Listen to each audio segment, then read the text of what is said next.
Hello everybody, welcome to Nürburgring for the 1984 European Grand Prix. It is the penultimate round of this year's World Championship, and although Nelson Piquet has been World Champion for over a race now, there are still a few things to sort out. De Angelis versus Prost for second in the championship.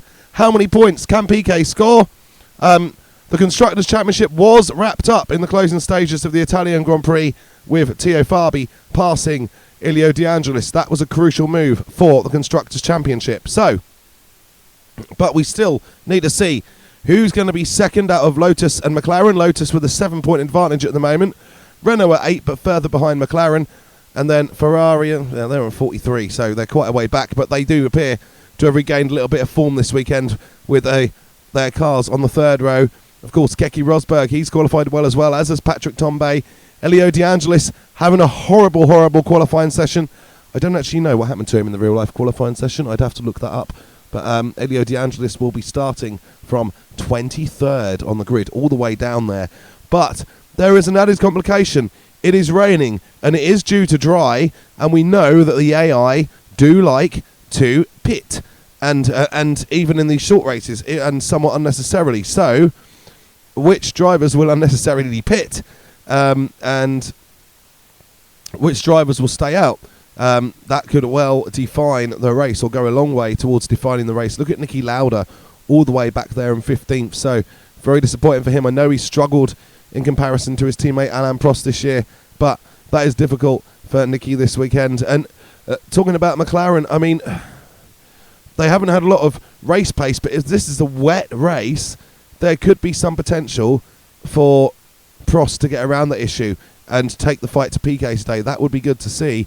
But again, if one or both of them pit, it could be a completely random winner. So we'll just have to wait and see.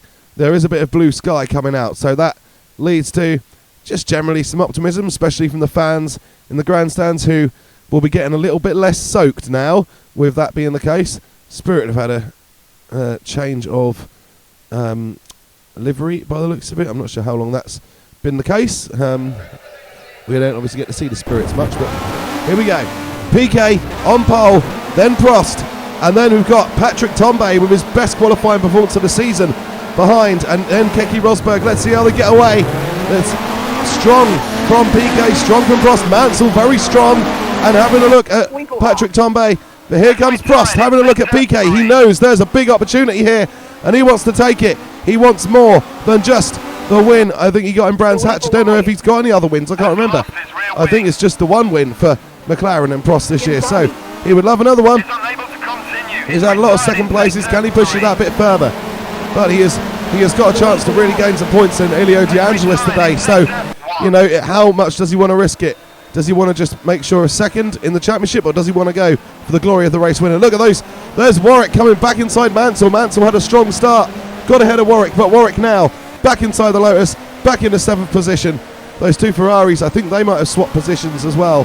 But here comes Piquet, and he's leading, but not leading at all convincingly well. Prost is right there. He's having a look, and he goes offline, but as soon as he goes offline, there's not the grip, and Piquet can hold on, and will continue to attempt to hold on as it goes around the S-bends there. And Piquet still leading from Prost. Tambay is in the picture here. He hasn't really had much of a chance of taking a win since, I think, South Africa. He looked pretty strong, didn't he? And this is a chance for him to try to remind people that he exists, and he's certainly going to have a good go at it. But Prost is pushing, and Tambay is in. Well, that's a total surprise. Tambay has jumped and made the decision to go on the slicks, and well, Piquet and Prost crucially have not. So this complicates things somewhat. No, and it changes the order. Not a lot of the front runners have actually pitted. Rosberg is in a third, then Renearnoux is in fourth. The other Ferrari is pitted, and Warwick in fifth. And it's moved riccardopatrese up to sixth in the Alfa Romeo. And then Schurer and Berger behind. They are pushing for points here, surely. And De Angelis all the way up to ninth. It's the only way he can really give himself a chance of points was by staying out. But Ilio De Angelis now will have a chance of getting some points and reducing the damage to Alain Prost in that battle for second in the Drivers' Championship.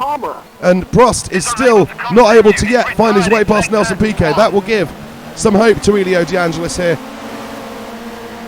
Prost really does want to find a way through, but on those straight bits, Piquet is still showing the pace. I mean, through the corners, the McLaren has got far better grip in these wet conditions on these wet tyres. But when they get to the straights, Piquet's just able to pull out. But Prost will try to control that by getting to the lead. He hasn't yet managed to get into the lead. And Piquet still holds on. Arnoux going through on Kekerosberg's Williams. Arnoux deals with that one, and he is up in a third. Warwick has come right onto their tail, and Patrese has got a lot of defence to do because Schurer and Berger have closed in. Schurer gets a bit slidey there, and he's had to back off a little bit. But look at this one, because, well, we're going to see Warwick trying to move on Rosberg, but we've cut to Piquet versus Prost because, again, they continue to battle. This is an epic battle for the race victory. This is all about that win, and Prost has been the one guy in the second half of the season, well, De Angelis as well, I suppose, but Prost has been the one guy who has consistently been there with Nelson Piquet and stopped the season getting too dull, and he's doing it again today, trying his best. But as the track dries up, Piquet is starting to get just a little bit of an advantage. He's just eking out that little bit. And look, there's Schurer having another look at Patrese, but he might now be attacked by Gerhardberger. Berger wants to have a look at that sixth place himself, but Schurer having a look at Patrese. This could yet change massively. They're all losing grip, and De Angelis closing in, and the Ligier behind De Angelis as well. Arnoux holding on to third. He has Rosberg and Warwick still queuing up behind him, and Prost trying still as he might to find a way past Nelson Piquet. But Nelson Piquet, he has his own desires on holding on to this victory. It's very, very difficult to win a race when you are leading and being chased the entire way. It's probably an easier race for Prost than it is for Piquet right now, but Prost will be getting frustrated because he's been trying for so long to find a way through, and he just hasn't been able to do so. And Nelson Piquet continues to lead, and Warwick has dropped off the back, and there is Warwick. Warwick has dropped off the back of Kekerosberg. That's because he is in the gravel. He has obviously made a mistake, caught a patch of water somewhere, and that's another car off there as well. I don't know if it's not the ATS. It looked like the ATS. It's not, so it might be the other Renault of Tom Bay potentially. And here comes Nelson Piquet.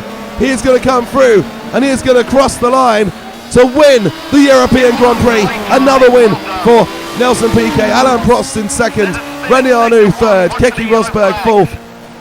What's going to happen in the Patrese, Schurer, Berger battle? Who is going to take those final 2 points places? There's at least 2 places available due to Warwick's retirement, and we'll see who takes that very shortly, probably when we go to the results screen, because we're now heading there. So if you've enjoyed this race, please do like and subscribe and hit that bell for notifications. I've certainly enjoyed commentating on it. Nelson Piquet wins it. Alain Prost finishes second for McLaren. Renearnoux third. That is the first Ferrari podium for quite some time. Kekerosberg fourth in the Williams. Riccardopatrese holds on a fifth. Those are the first points of the season, both for him and Alfa Romeo. And marcsurer in sixth. Gerhardberger just missing out. He was hoping to get some more points to add to those he scored earlier in the year, but he hasn't been able to do so. Elio De Angelis, purely because he didn't have a pit stop and Mansell did, managed to outrace Mansell and finish in 8th despite starting, I think, 15 positions behind him. But Mansell, that's not bad actually, to finish 9th and right on his teammate's tail.